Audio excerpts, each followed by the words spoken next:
Hello everyone. आज ये हमारी हिंदी की क्लास 5 है। इससे पहले हमने 4 क्लास अपलोड कर दी हैं और ये स्पेशली अधिशासी अधिकारी का जो एग्ज़ाम है 26 नवंबर को, उसमें जो हिंदी के टॉपिक में 10 टॉपिक हैं हिंदी सिलेबस के, उनको कवर करने का प्रयास इसमें किया जा रहा है। तो आज ये हमारी हिंदी की क्लास 5 है। तो स्टार्ट करते हैं। इसमें हम पढ़ेंगे विराम चिन्ह।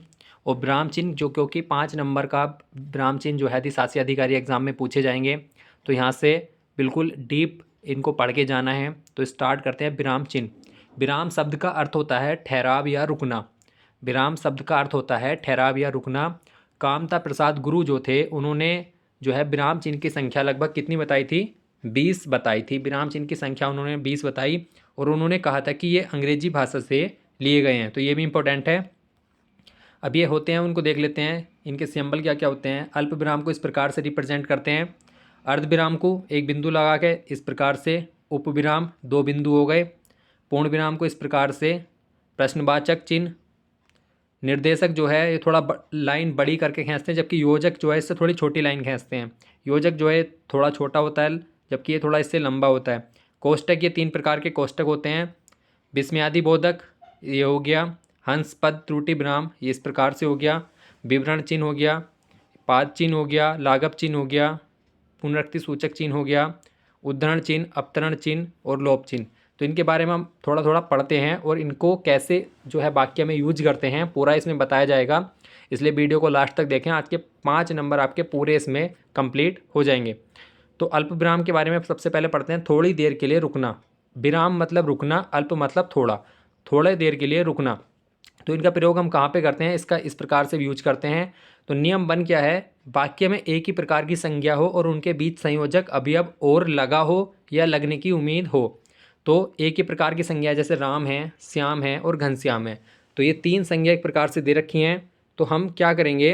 राम और श्याम के बीच में जो है कोमा अल्प विराम लगा देंगे, जबकि श्याम और घनश्याम के बीच में ऑलरेडी और आ रखा है, तो यहाँ नहीं लगेगा, ना ही श्याम के बाद लगेगा। तो ये आपको ध्यान रखना है कि अगर श्याम के बाद अगर कुछ वैसा वर्ड है या कोई संज्ञा के बाद वैसा वर्ड है, तो वहाँ पे हम इस प्रकार से यहाँ पे यूज नहीं करेंगे।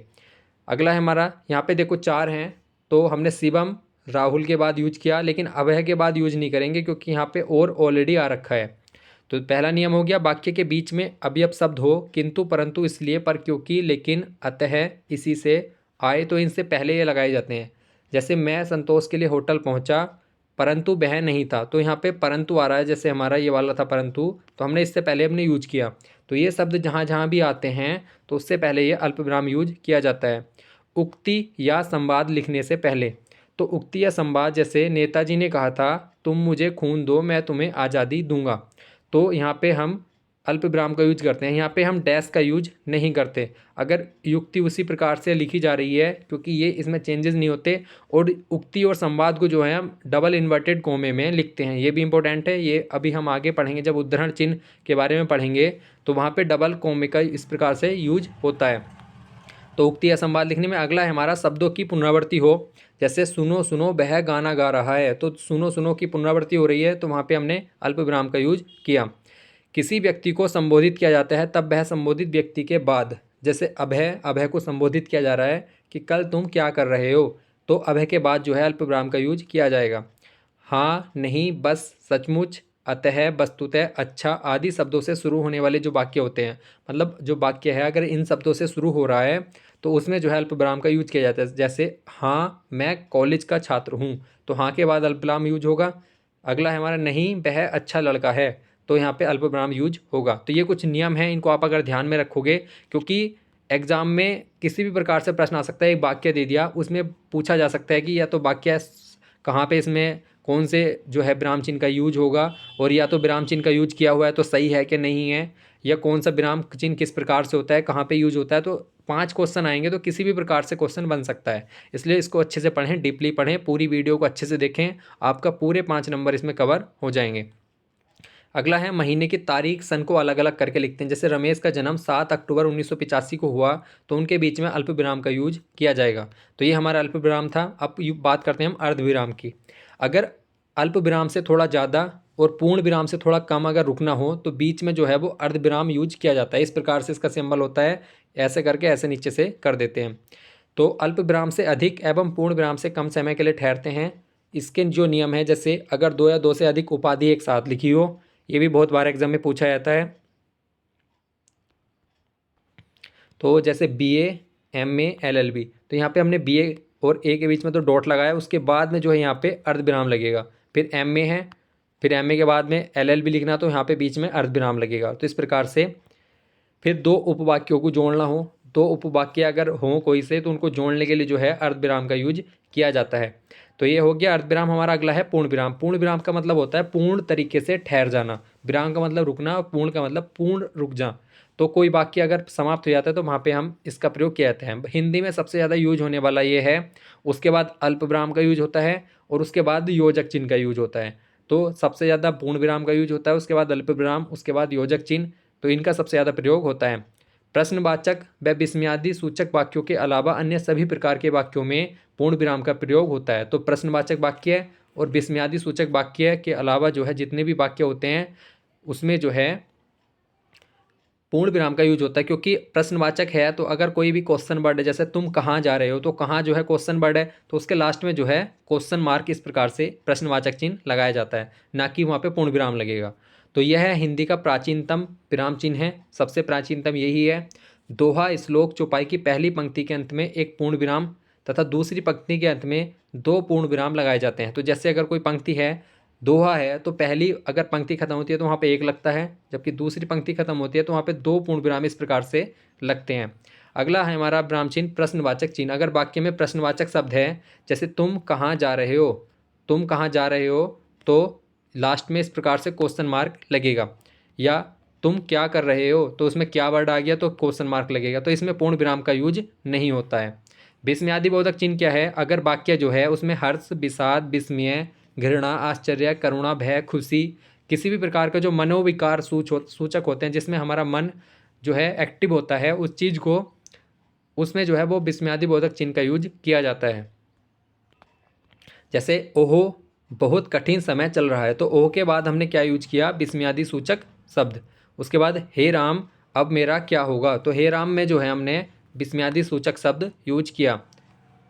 उसके बाद उद्धरण चिन्ह क्या होता है? उद्धरण चिन्ह जो है एक तो सिंगल इन्वर्टेड कोमा होता है, एक होता है डबल इन्वर्टेड कोमा। तो इसमें क्या होता है, सिंगल इन्वर्टेड कोमा कुछ स्पेशली जगह लगता है, जबकि डबल इन्वर्टेड कोमा भी कुछ स्पेशल जगह लगता है। किसी और का वाक्य या शब्दों का ज्यो त्यों रखने में इसका प्रयोग किया जाता है। जैसे महात्मा गांधी जी ने कुछ स्टेटमेंट दे रखा है, या नेहरू जी ने, सुभाष चंद्र बोस ने, तो अगर उसको हम लिख रहे हैं तो वो ज्यो का त्यों ही लिखा जाएगा। तो उसमें जो है हम इन्वर्टेड कोमा का यूज करते हैं। सुभाष चंद्र बोस ने कहा तुम मुझे खून दो मैं तुम्हें आज़ादी दूंगा। तो सुभाष चंद्र बोस ने क्या है, यहाँ पे कोमा लगेगा, इस प्रकार से अल्प विराम लगेगा। इस चीज़ को आप देखना, सुभाष चंद्र बोस ने कहा तुम मुझे खून दो मैं तुम्हें आज़ादी दूंगा। तो ये जो युक्ति है ये बदली नहीं जा सकती, क्योंकि ये स्पेशली सुभाष चंद्र बोस ने बोली है, उनका स्टेटमेंट है। तो इसमें जो है डबल इन्वर्टेड कोमा यूज किया जाएगा। योजक चिन्ह की बात करें तो योजक चिन्ह बहुत ही आसान है, जो है अल्प विराम के बाद सर्वाधिक यूज होने वाला ये विराम चिन्ह है। तो हिंदी में अल्प विराम के बाद सर्वाधिक प्रयोग होता है इसका। इसे सामसिक चिन्ह भी कहते हैं, क्योंकि ये समास में भी ज़्यादा यूज होता है। जैसे हमारा द्वंद्व समास है तो उसमें भी इसका प्रयोग किया जाता है, तो इसे सामसिक चिन्ह भी कहा जाता है। तो इसका प्रयोग कहाँ कहाँ किया जाता है? समानार्थी शब्द हों, जैसे समान अर्थ पर्यायवाची शब्द जिन्हें कहते हैं हम, तो कपड़ा लत्ता, धन दौलत, धन और दौलत जैसे सेम है, जीव और जंतु ये सेम है, पर्यायवाची शब्द हैं, तो उनके बीच में इसका प्रयोग होता है। विलोमार्थी शब्द हैं जैसे रात दिन, तो इनके बीच में अमीर गरीब लाभ हानि, इसके बीच में योजक चिन्ह का प्रयोग होता है। सार्थक निरर्थक शब्द हैं जैसे पानी वानी, पानी तो सार्थक है लेकिन हम साथ में बोलते हैं जैसे देसी लैंग्वेज में पानी वानी, या रोटी बोटी या डंडा बंडा, इस प्रकार से। तो रोटी तो सार्थक है लेकिन बोटी का कोई अर्थ नहीं है। तो सार्थक और निरर्थक जो शब्द का जोड़ा होता है उसमें भी इसका यूज किया जाता है। अगर किसी संज्ञा की द्विरुक्ति हो रही है, मतलब जो कोई संज्ञा दो बार यूज की जा रही है, जैसे घर घर, गाँव गाँव, राम राम, तो इसमें भी योजक चिन्ह का प्रयोग किया जाएगा। तुलनात्मक सा शब्द सा सी के पहले जो है इसका प्रयोग होगा, जैसे चांद सा चेहरा, तो चेहरे की तुलना चांद से की जा रही है।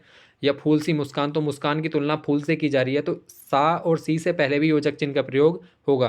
तो ये थोड़ा जो है छोटा बना हुआ होता है, लेकिन जो है निर्देशक चिन्ह जो है इससे थोड़ा बड़ा होता है। निर्देशक चिन्ह इतना बड़ा होता है, तो इसके बारे में देखते हैं। ये योजक चिन्ह से थोड़ा बड़ा होता है, लंबा होता है। संवाद लिखने के लिए, जैसे रमेश संवाद लिख रहा है कि तुम एक दूसरे से संवाद हो रहा है, बातचीत हो रही है, तो रमेश कहता है तुम कहाँ रहते हो, तो कहाँ आ गया, तो यहाँ पे हमने क्वेश्चन वर्ड का यूज किया, लेकिन संवाद है तो निर्देशक चिन्ह का भी यूज किया। फिर मोहन कहता है कि मोहन कहता है मैं हरिद्वार रहता हूँ, तो यहाँ पे निर्देशक चिन्ह का यूज हुआ, लेकिन यहाँ पे क्वेश्चन मार्क नहीं आएगा क्योंकि यहाँ पे वो आंसर कर रहा है, तो यहाँ पे पूर्ण विराम आएगा। तो यहाँ पे निर्देशक चिन्ह आए दोनों में क्योंकि संवाद लिखा जा रहा है। अगला है कहना, लिखना, बोलना, बताना शब्दों के बाद जो है इसका प्रयोग किया जाता है। जैसे गांधी जी ने कहा, निर्देशक लगाया हिंसा मत करो, तो ये गांधी जी का स्टेटमेंट हो गया, तो इसमें हमने निर्देशक चिन्ह का यूज किया। सूची के पहले जैसे सफल छात्रों के नाम निम्नलिखित हैं, तो राजीव, मोहन, रमेश, ये सारे छात्र जो सफल हुए हैं तो उनकी सूची है, तो वहाँ पे हम उससे पहले जो है निर्देशक चिन्ह का यूज करेंगे और इनके बीच में किसका यूज करेंगे, अल्प विराम का। अब बात करते हैं कोष्टक की, तो कोष्टक के भीतर मुख्यतः उस सामग्री को रखते हैं जो मुख्य वाक्य को अलग होते हुए पृथक की जा सकती है। तो हम कभी कभी क्या लिखते हैं कि समझाने के लिए कुछ चीज़ जो है उसमें डाल देते हैं। जैसे क्रिया है तो क्रिया के उदाहरण दीजिए, मतलब क्रिया के उदाहरण दीजिए, तो क्रिया क्या है, तो क्रिया को अगर हमें उसको थोड़ा और एक्सप्लेन कर रहा हूँ, जैसे अकर्मक सकर्मक, तो हम उसको ब्रैकेट में लिख देंगे। तो अगर हम अकर्मक सकर्मक ब्रैकेट में लिखते हैं तो उसे मुख्य भाग से अलग भी कर सकते हैं, क्योंकि क्वेश्चन तो यही है कि क्रिया के उदाहरण दीजिए, तो हमने खाली समझाने के लिए उस चीज़ को हमने वाक्य में ऐड किया है जिससे वो थोड़ा और ज़्यादा समझ में आ जाए, लेकिन हम उस चीज़ को अलग भी तो कर सकते हैं। तो वही इसका वो है कि उस सामग्री को रखते हैं जो मुख्य वाक्य का अंग होते हुए भी पृथक की जा सकती है। अगला है हमारा नियम इसका, नाटक में अभिनय निर्देशों को कोष्टक में रखा जाता है। जैसे मेघनाथ ने लक्ष्मण जी से कहा कि लक्ष्मण सामने आओ, तो मेघनाथ ने कुछ आगे बढ़कर कहा कि लक्ष्मण सामने आओ, तो इसको जो है अलग भी किया जा सकता है निर्देशक डैक्स लगा के, तो कुछ आगे बढ़कर हमने ये निर्देश जो है कोष्टक में रखे हैं। अब बात करते हैं उपविराम की, तो उपविराम क्या होता है, उपविराम का सिंबल है, ये दो बिंदु इस प्रकार से लगा दिए जाते हैं, ये आपको दिख रहा होगा। किसी व्यक्ति वस्तु के बारे में बताने या किसी कथन को अलग दिखाने के लिए जो है इसका प्रयोग किया जाता है। तो जैसे विज्ञान, वरदान या अभिशाप, तो इसको अलग दिखाने के लिए जो है उपविराम का प्रयोग होता है। भगवान राम के अनेक नाम हैं, तो उपविराम हमने यहाँ पे यूज किया, रघुपति अल्पविराम, राघव, रघुराज, रघुनंदन, इनके बीच में अल्पविराम का यूज हुआ, जबकि यहाँ पे हमने उपविराम का यूज किया। अब हंस पद क्या होता है, इसे त्रुटि विराम, त्रुटि बोधक, विस्मरण चिन्ह के नाम से भी जाना जाता है। तो ये तीन चिन्ह भी आपको याद रखने हैं, ये हंस पद के ही दूसरे नाम हैं। तो ये इस प्रकार से सिंबल होता है। इसका प्रयोग हम कब करते हैं, जब हम कोई वाक्य लिख रहे हों और उसमें हमने कोई शब्द लिखते हुए छोड़ दिया हो, तो उसको लिखने के लिए जो है इस प्रकार से हम यूज करते हैं। जैसे मैं कल जाऊँगा, तो यहाँ पे मैंने मथुरा लिखना छोड़ दिया था, तो इसलिए उसको रिप्रेजेंट किया हमने इस प्रकार से, मैं कल मथुरा जाऊँगा। तो यहाँ पे अगर कोई चीज़ वाक्य में छूट जाती है तो उसको लिखने के लिए इसका प्रयोग किया जाता है। रेखांकन की बात करें तो इसे अंडरलाइन कहते हैं। वाक्य में कोई महत्वपूर्ण शब्द है तो उस महत्वपूर्ण शब्द को अंडरलाइन कर दे, जैसे जैसे गोदान उपन्यास प्रेमचंद्र द्वारा लिखित सर्वश्रेष्ठ कृति है, तो गोदान यहाँ पे इंपॉर्टेंट शब्द है तो इसे अंडरलाइन कर दिया, तो इसे रेखांकन अधोरेखन भी कहा जाता है। विवरण चिन्ह की बात करें तो वाक्य में जानकारी, सूचना या निर्देश आदि को दर्शाने या विवरण देने के लिए इसका प्रयोग किया जाता है। जैसे कोई सूचना या जानकारी दी जा रही हो, जैसे वचन के दो भेद हैं, तो यहाँ पे हम आगे जानकारी प्रोवाइड कराएंगे कि कौन कौन से दो भेद हैं। तो यहाँ पे विवरण चिन्ह इस प्रकार से होता है, दो बिंदु और इस प्रकार से डैश लगा होता है, तो ये विवरण चिन्ह हो गया। लाघव चिन्ह की बात करें तो लाघव चिन्ह जो है संक्षेप सूचक चिन्ह भी होता है। जैसे हम शॉर्ट में लिख देते हैं, जैसे डॉक्टर है, डॉक्टर को हम क्या लिख देते हैं, डा के आगे हल्का सा ये लाघव चिन्ह लगा देते हैं इस प्रकार से, तो ये लाघव चिन्ह होता है। जैसे हमारा बना हुआ है, तो अगर हमें शॉर्ट में लिखना हो, जैसे विश्वविद्यालय है तो विश्वविद्यालय के आगे हमने बी करके विश्व को शॉर्ट में लिख दिया, फिर विद्यालय को हमने शॉर्ट में लिख दिया, तो ये लाघव चिन्ह होते हैं, तो इसे लाघव चिन्ह कहते हैं। लोप चिन्ह क्या होता है, जब वाक्य में अनुच्छेद में कुछ अंश छोड़कर लिखना हो, जैसे गांधी जी ने कहा परीक्षा की घड़ी आ गई है, तो यहाँ पे हम कुछ छोड़ दिया है, हमने थोड़ा सा यहाँ पे कुछ हम लिख भी सकते हैं, हम करेंगे या मरेंगे, ठीक है, इस प्रकार से ये सेंटेंस है, तो यहाँ पे हमने बीच में जो चीज़ें छोड़ी हैं तो उसे लोप चिन्ह कहते हैं। नोट, कुछ इंपॉर्टेंट चीज़ें यहाँ पे देख लेते हैं। संस्कृत में योजक चिन्ह का प्रयोग नहीं किया जाता, तो योजक चिन्ह जो है वो संस्कृत में प्रयोग नहीं होता है। पुस्तक, समाचार पत्र, लेखक का शीर्षक में सिंगल इन्वर्टेड कोमे का प्रयोग किया जाता है। जैसे पुस्तक लिखनी हो, कोई समाचार पत्र लिखना हो, लेख का शीर्षक लिखना हो, तो वहाँ पे सिंगल इन्वर्टेड यूज होता है। या किसी शब्द पे स्पेशल जोर दिया जाता हो वाक्य में, जैसे कोई वाक्य है वहाँ पे कोई स्पेशल शब्द है, वहाँ पे जोर दिया जा रहा है उस पर, तो उसे हम सिंगल इन्वर्टेड कोमे में रख सकते हैं। संधि, कथन, कहावत में डबल इन्वर्टेड कोमे का प्रयोग होता है। कोई संधि है, कथन है, कहावत है, या किसी की कोई जैसे उक्ति है, सुभाष चंद्र बोस ने जैसे कहा था तुम मुझे खून दो मैं तुम्हें आज़ादी दूंगा, तो इस प्रकार से उसे हमने इसके डबल इन्वर्टेड कॉमे के अंदर रखा था। पूर्ण विराम का अर्थ क्या होता है? पूरी तरह से रुकना या ठहरना। तो ये हमारे विराम चिन्ह थे। आज हमारी हिंदी की 5वीं क्लास थी। ये अधिशासी अधिकारी में 5 नंबर का पूछा जाएगा, इसलिए इसे स्पेशली कराया गया है। तो 5 नंबर का यहाँ से आपको प्रश्न बनेंगे। ये जो रूल्स हैं इसमें, इसी रूल्स के अकॉर्डिंग आपको कोई सेंटेंस दे दिया जाएगा, वहाँ पे आपको ये विराम चिन्ह जो है यूज करने हैं। या पूछा जा सकता है कि जैसे इस प्रकार से क्वेश्चन आ सकता है कि वाक्य में कोई अगर अंश छूट जाता है तो हम उसको किस विराम चिन्ह से रिप्रेजेंट करते हैं, तो हम उसे हंस पद से यूज करते हैं, जैसे उसे त्रुटिबोधक भी कहते हैं। या अगर हमें किसी शब्द को संक्षेप में लिखना हो तो वहाँ पे हम लाघव चिन्ह का यूज करते हैं इस प्रकार से। या कोई हमें उपाधि लिखनी हो, डिग्री लिखनी हो, जैसे BA, ठीक है, उसके बाद हम अर्धविराम का यूज करते हैं, MA हो गया, डॉट, इस प्रकार से। तो ये हम एक बार और देख लेते हैं। या तो इस प्रकार से बता देता हूँ मैं आपको, उपविराम जो है कुछ अलग करने के लिए कोष्टक जो है, या ये प्रश्न यहाँ से आ सकता है जैसे कि अगर मुख्य वाक्य का अंग होते हुए भी हम कौन से विराम चिन्ह से जो है उसको अलग पृथक किया जा सकता है, तो सामग्री में कौन सा विराम चिन्ह यूज किया जाता है, तो वहाँ पे हम कोष्टक का प्रयोग करते हैं।